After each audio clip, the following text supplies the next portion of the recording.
When I first returned to Mason Ridge after almost a decade away, I thought the town would feel smaller, quieter, maybe even comforting in a nostalgic way. Instead, the very first night I drove past Black Hollow Forest, I felt a chill crawl across my shoulders like old memories waking up. The trees pressed so tightly against the road that the branches formed a kind of archway. And as I passed under it, my headlights flickered. I told myself the wiring was old, or maybe the battery needed cleaning. But deep down,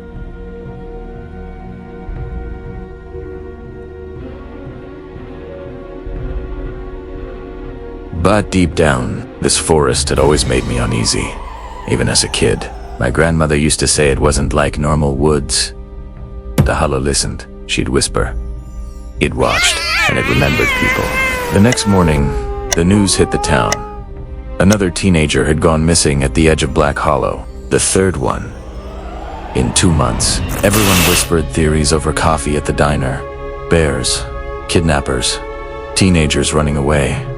But nobody dared say what they really thought. Nobody mentioned the old stories. The stories about the woman who lived in the forest long before Mason Ridge was ever founded. The woman who wasn't supposed to be human. The witch of Black Hollow. I didn't want to believe the rumors, but something in me knew this was the same darkness I'd felt as a child. The same presence that had scared me so badly I refused to walk past the tree line for years. I tried to brush off the feeling until around noon, when Sheriff Dalton found me at the gas station. We weren't close, but he knew my grandmother had once been considered the expert on the hollow. The kind of expert the town relied on silently, pretending not to believe in the supernatural, while also never ignoring her warnings. Dalton told me the missing boy's name was Evan Harper. 15 years old. He'd gone hiking with friends after school, but wandered off alone. According to one of the teenagers, Evan said he saw a woman in the woods wearing branches. The kid thought he was joking, until Evan walked straight into the trees and didn't answer when they called. Dalton said they found the boy's backpack near a cluster of trees, marked with symbols nobody recognized. Spirals cut into the bark so deeply the wood looked burned. As he spoke, old memories I'd spent 10 years suppressing pushed their way back. I remembered those same spirals carved behind my grandmother's house. I remembered finding barefoot tracks in the mud. Long, narrow, almost human but not quite, and the way my grandmother burned my shoes without explanation. I remembered the night my cousin vanished into the woods for 6 hours and came back trembling, unable to form a single word for days. And I remembered the humming, a soft, low melody drifting between the trees, pulling us forward like a lullaby meant for children who would never wake up again. Sheriff Dalton asked if I could join the search team since I knew the forest better than anyone. I wanted to say no. Every instinct screamed at me to stay away, but Evan's mother was outside, crying into her hands. And guilt is a heavy chain. So primera gris. By sunset, a group of 12 of us gathered at the trailhead. Volunteers, officers, neighbors, even a teacher from Evan's school. Everyone carried flashlights and radios, but we all moved quietly, with that instinctive fear you feel before entering a place you know doesn't want you there. My stomach tightened the moment we stepped under the canopy. The temperature dropped suddenly, like we'd walked into a stone cellar. The deeper we moved, the more the normal forest sounds faded away. No birds, no insects, not even wind. Just an eerie, heavy silence that swallowed everything. We split into 2 groups, moving parallel through the trees. Dalton stayed with mine. For the first 30 minutes we found nothing except broken branches, a few footprints, and more of those carved spirals. The symbols grew more frequent the deeper we went, all facing the same direction, like a trail, like an invitation, or a lure. Around the 40-minute mark, the humming started. At first it was faint enough that I thought I imagined it a soft, slow vibration threading through the air. But then everyone stopped walking at the same time. The humming surrounded us, low and melodic, drifting between the trees as if sung by someone standing far away or right behind us. Every flashlight flickered at once. Someone whispered, "What the hell is that?" No one answered. A volunteer named Caleb froze, staring ahead. "There's someone there," he whispered. Dalton raised his flashlight. "Where?" But Caleb didn't answer. He stepped forward like he was being pulled by invisible strings. Then he walked off the path, straight into the darkness between two crooked trees. Dalton swore and chased after him, shouting for him to stop. I yelled for everyone to stay together, but panic had already set in. One woman was crying. A man was whispering prayers. The humming grew louder. We found Dalton's flashlight first, on the ground, being pointed at a spiraled tree. Beside it were footprints. His heavy boots, Caleb's lighter steps, and a third said, barefoot. Long. Wrong.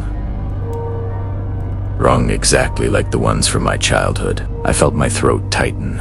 The forests around us seemed to shift subtly when we weren't looking, like the trees were rearranging themselves. Branches creaked softly, bending overhead. The path behind us no longer looked familiar. The humming grew layered, like multiple voices singing at once, harmonizing in a way no human throat should be able to produce. Then, cutting through the melody, I heard something that froze my blood. Someone called my name. It was my grandmother's voice. Except my grandmother hadn't spoken clearly in years, and the tone wasn't right. Too smooth, too steady, too alive. The others heard something too. A woman swore she heard her husband. A young man claimed he heard his dead sister. Another said someone was whispering secrets into his ear. The forest to Asan, the Hust. Umingit was imitating us, using our memories, using our grief. I begged everyone to stay close. But fear makes people reckless. A man ran toward the sound of a crying child. A woman sprinted into the trees, shouting for her mother. Within seconds, our group had splintered into chaos. I had two people left with me. A teacher named Linda and a teenager named Blake. The three of us pushed on, guided more by desperation than logic. The forest seemed to funnel us deeper, the spirals glowing faintly in our flashlight beams. The deeper we went, the more objects we found on the ground. A water bottle, a shoe, a torn notebook, a cracked phone, all arranged deliberately, all facing inward. And then we reached the clearing. Dozens of abandoned items lay scattered in a massive spiral. Clothes, jewelry, shoes, backpacks, toys, even a half-rotten teddy bear, all arranged with unsettling precision. And in the center, kneeling motionless, was Evan. His eyes were open, locked on nothing. He swayed gently, like someone caught in a trance. Linda rushed forward, but I grabbed her arm. "Don't step inside the spiral," I warned. My grandmother's voice echoed in my mind. Spirals meant ode. They marked debt. But Evan turned his head slightly when he heard us. "Help," he whispered, voice trembling. That was enough for us to break the rule. We stepped into the spiral. The clearing reacted instantly. Branches groaned. The ground vibrated, and something stepped out between the trees. Tall, thin, jointed like branches, softened by rot. Its limbs bent too many times.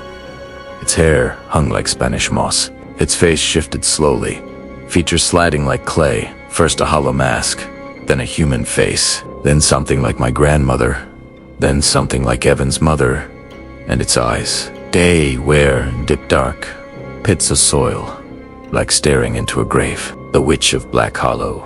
The forest's chosen shape. The thing my grandmother had warned us about. The presence that had hunted my family for decades. And the moment its gaze locked onto me, I understood why my grandmother feared it so deeply. It knew me.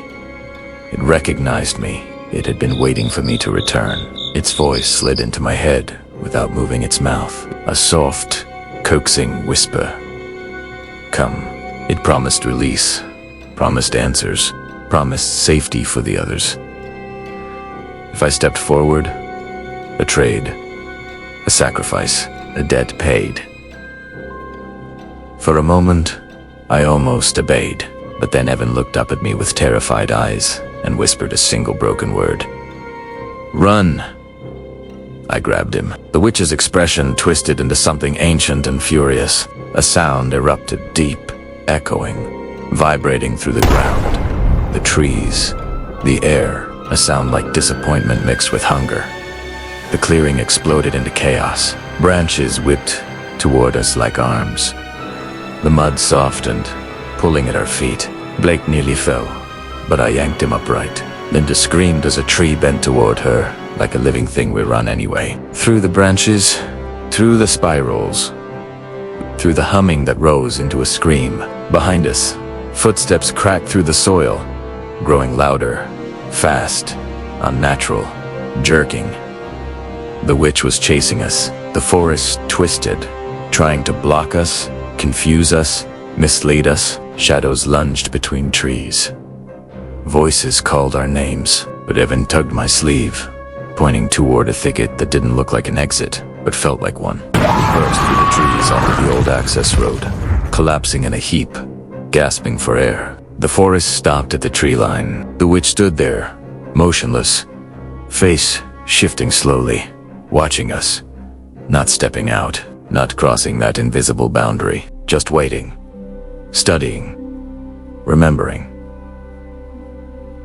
Then it stepped backward and disappeared into the darkness. Evan survived. Linda and Blake survived. Dalton was found at dawn, wandering near the creek, with no memory of the night.